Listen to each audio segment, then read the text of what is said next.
हरे कृष्णा। सो दोस्तों, आज है कार्तिक का 5th डे।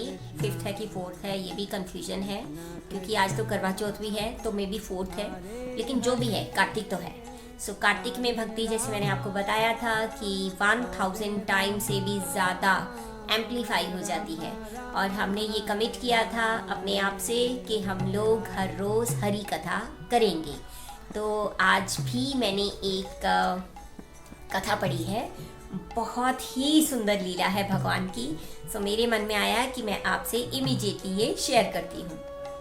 ओके, सो ये कृष्णा बुक से है और ये है भगवान की बचपन की लीलाएं। यानी कि जब भगवान का नामकरण हो गया था, गर्भ मुनि आकर उनका नामकरण करके गए थे।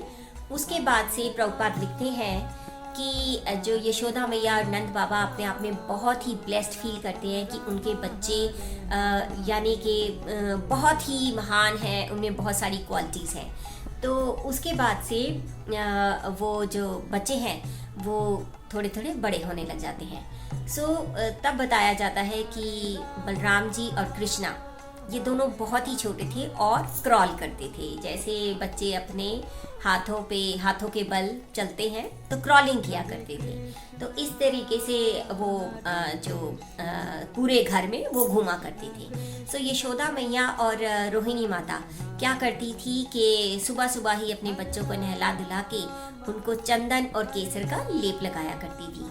सो जब बच्चे पूरे घर में घूमते थे, क्रॉल कर रहे हैं, तो वो अपने पूरे शरीर पे मिट्टी विट्टी लगाकर वापस यशोदा मैया और रोहिणी माता के पास आ जाते थे। जब इनको भूख लगती थी, अब घूम रहे हैं, प्ले कर रहे हैं, ऐसे ऐसे इधर उधर बिलख रहे हैं, तो वापस आके अपनी माता लोगों के पास आ जाते थे।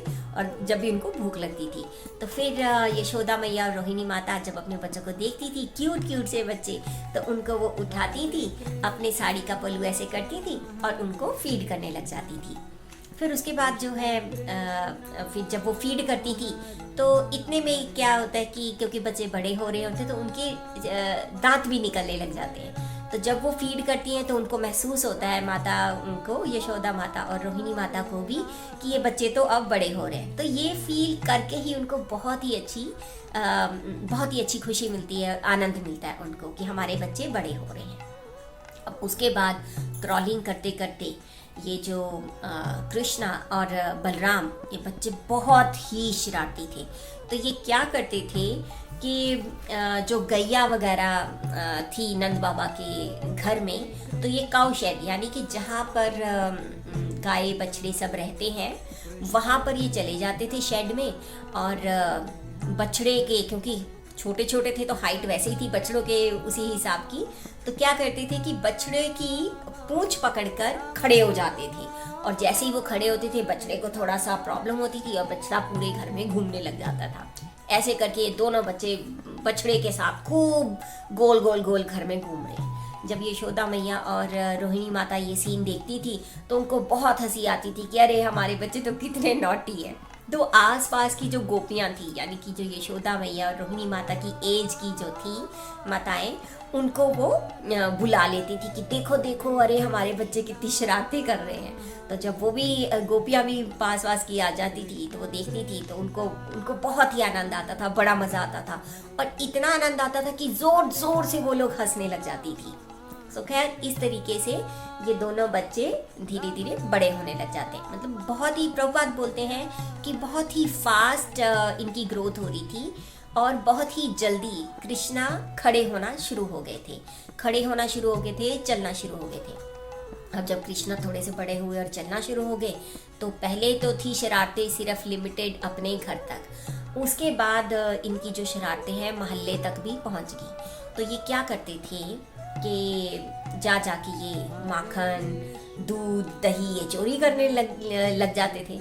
तो इनके साथ जो और भी मंडली, जो मित्र मंडली है वो शामिल हो जाती है, जो कि सेम एज के बच्चे थे आसपास के, वो भी इनके दोस्त बन जाते हैं और इनका एक गैंग टाइप का बन जाता है, माखन चोर गैंग। ठीक है। सो इधर से जो गोपियाँ होती हैं, गोपियों को बहुत आनंद आता है कि ये बच्चे इतने शरारती हैं, इतने मज़े करते हैं, उनको आनंद मिलता था बहुत। तो कभी कभी उनको होता था कि और मज़ा आए और कृष्णा को देखें। तो यशोदा मैया के पास ही कृष्णा रहेंगे तो कभी कभी जैसे किसी गोपी को नहीं दर्शन हुए तो वो लोग क्या सोचती थी कि चलो आज इन्हीं के घर जाते हैं, अब बहाना चाहिए यशोदा मैया के घर में जाने के लिए। तो वो क्या करती थी कि ये सोचती थी कि शिकायतें लेकर जाते हैं, इसी बहाने जो है कृष्णा के दर्शन भी होंगे।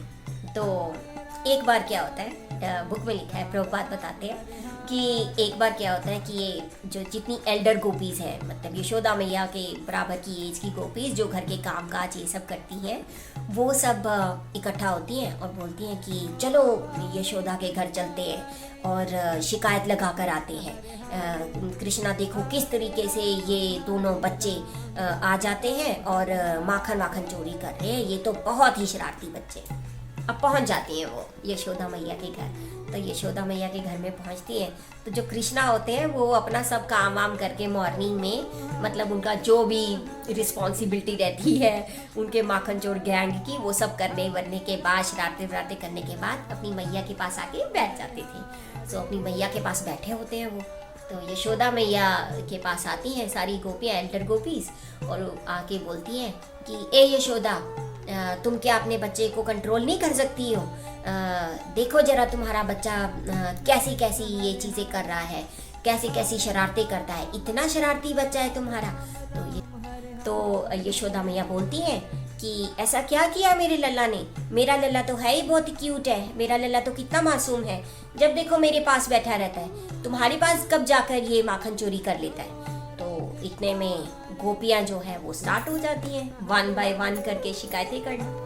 तो सबसे पहले जो गोपी होती है वो बोलती है, सबसे पहली बात, ये तो अपने भाई के साथ आ जाता है अर्ली मॉर्निंग ही, और आता है तब तक हमने गैया का दूध भी नहीं दुहा होता, और ये आता है अपने भाई के साथ और जो उनके गैया के जो बछड़े होते हैं उनको ये खोल देता है। उसके बाद जो बछड़े भागे भागे अपनी माँ के पास जाते हैं, उनका पूरा दूध पी जाते हैं, और जब हम लोग अपना मटकी लेकर चलते हैं दूध दोहने के लिए तो देखते हैं कि दूध ही नहीं है, हम लोगों को अपनी खाली मटकी लेकर आनी पड़ती है। तो दूसरी जो गोपी होती है वो बोलती है, और मान लो हम लोगों ने अगर दूध दही माखन किसी तरीके बना भी लिया तो ये तुम्हारे जो बच्चे हैं ये आके अपनी मित्र मंडली के साथ चोरी कर लेते हैं, और जब ये चोरी करते अगर हम इनको वार्निंग देते हैं कि तुम लोग ये क्यों करते हो, तो आगे से ये इतनी क्यूट सी स्माइल दे देते हैं, इतने प्यारे से बन जाते हैं कि हम लोगों का दिमाग ही कहीं और हो जाता है,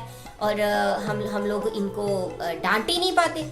फिर उसके बाद ना, और फिर वो जो तीसरी गोपी होती है उसके बाद वो बोलती है कि और अगर कभी ये चोरी करते पकड़े जाए तो आगे से फिर ये पलट के जवाब देते हैं, ये बोलते हैं, जानती भी हो कि हम कौन से घर से बिलोंग करते हैं, हम नंद बाबा के घर के हैं, और तुम्हें क्या लगता है हमारे घर में दूध माखन दही की कमी है क्या कि जो हम आके तुम लोगों के घर से चुराएंगे?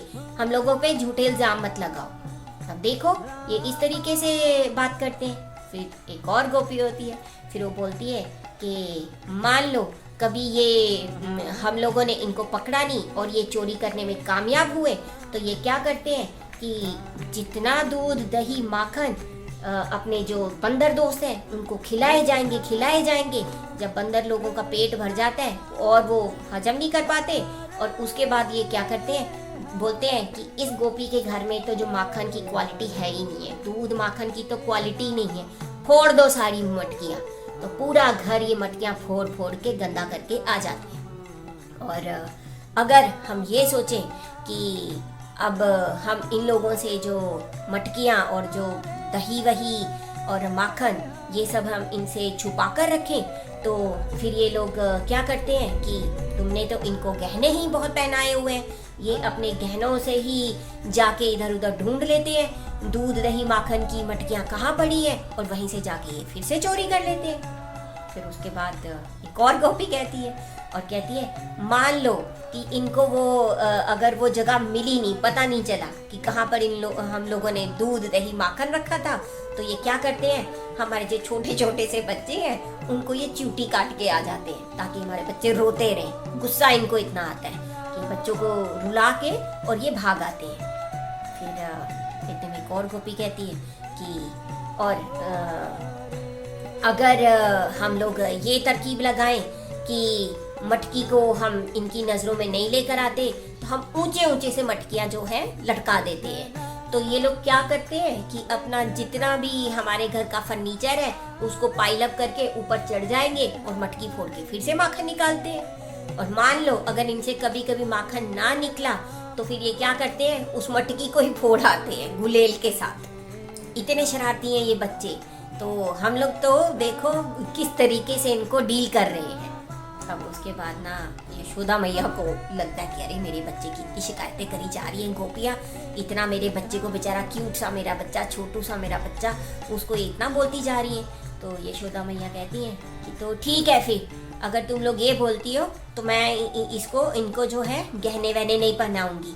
मेरा लल्ला फिर नहीं गहने पहनेगा। जो गहने भी अगर तुम पहनाओ तो उन गहनों की रोशनी से अगर मटकियाँ दिख जाती हैं इनको तो फिर वो कहती हैं कि गोपियाँ बोलती हैं पर उससे क्या होगा, इनके गहने उतार के कोई फायदा नहीं है, क्योंकि तुम्हारे जो बच्चे हैं पता नहीं कहाँ से आए हैं ये बच्चे, ये तो ना भी गहने पहनेंगे तो भी एक अजीब तरह का जो एनवायरनमेंट, रोशनी ऐसी उजाला करते हैं ये अपने इर्द गिर्द कि फिर भी ये मटकियों को ढूंढ लेंगे।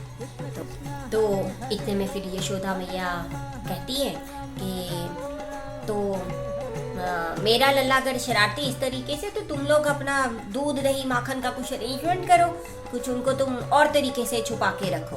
तो इतने में फिर गोपियाँ कहती हैं हम लोग किस तरीके से छुपा के रखें, हम लोग अगर छुपाते हैं और मान लो हम लोग कामयाब हो गए छुपाने में और इनको वो नहीं मिला, तो ये इतने तेज है, इतना गुस्सा आता है इनको कि ये पूरे घर में तोड़फोड़ करने के बाद ये बोलेंगे इस गोपी के घर से तो कुछ मिला नहीं, इसके जितने भी चूल्हे चौके हैं उस पर सुसु पोटी कर दो। और पूरे घर में थूक आते हैं, सुसु पोटी कराते हैं, ऐसे पूरा घर गंदा करके आ जाते हैं। तो यशोदा मैया पूरा ये सुनती है।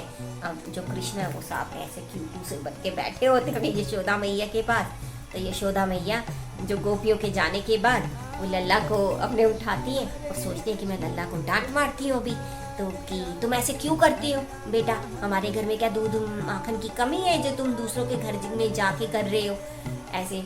तो जब वो यशोदा मैया उनको डांट मारने की कोशिश करती है तो देखती है कि कृष्णा फिर से क्यूट से बन जाते हैं।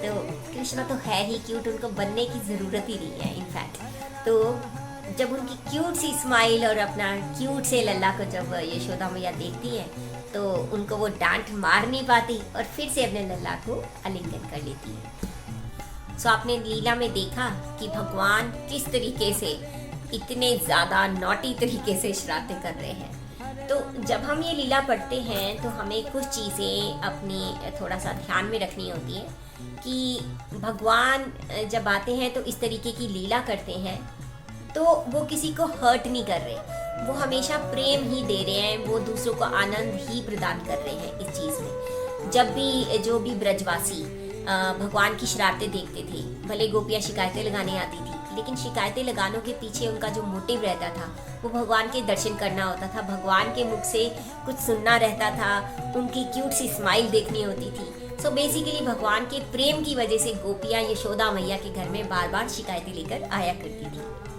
रही बात बछड़े वगैरह की, पूंछ पकड़ के भगवान जो गोल गोल ये सब घूमते थे, तो जो एनिमल लवर्स हैं, फॉर एग्जांपल मैं, ठीक है, कभी कभी ऐसा लगता है कि अरे भगवान ऐसे क्यों करते थे कि छोटे से बछड़े को उसको हर्ट कर रहे हैं, बट ऐसा नहीं है। क्योंकि जब भगवान आ रहे थे इस धरती पर लीला करने के लिए, तो ये मैं पहले भी एक बार आपको बता चुकी हूँ, तो जितने भी देवता, ऋषि, मुनि, ये सारे सब पहले से नीचे आ गए थे, और जो देवता नहीं आ पाए थे तो ब्रह्मा जी के पास गए थे, तो ब्रजरज बने थे। तो ये स्टोरी मैं पहले आपको बता चुकी हूँ। तो ये सब देवतागण हैं। तो आप देख सकते हैं कि जब भगवान ये सब लीला करते हैं तो वो हर एक लीला में किसी ना किसी के साथ उसको वो आनंद प्रदान कर रहे होते हैं। उस एनिमल को, चाहे वो मंकीज हैं, चाहे वो पेड़ हैं, चाहे पक्षी हैं, उन सभी को बहुत ही आनंद मिलता है इस लीला में। सो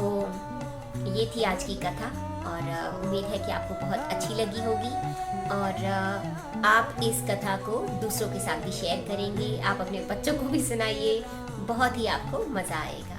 हरे कृष्णा।